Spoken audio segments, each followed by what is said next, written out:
प्रभाग क्रमांक 6 या प्रभागातनं मी विजयी झालेली आहे।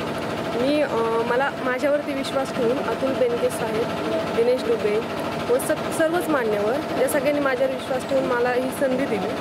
त्या संधीचा आज चीज झालेला आहे असं मला वाटतं आणि मी जी काही आश्वासने मतदारांना व जनतेला दिली ती सगळी मी पूर्ण करेन, 100% मी गॅरंटी देते।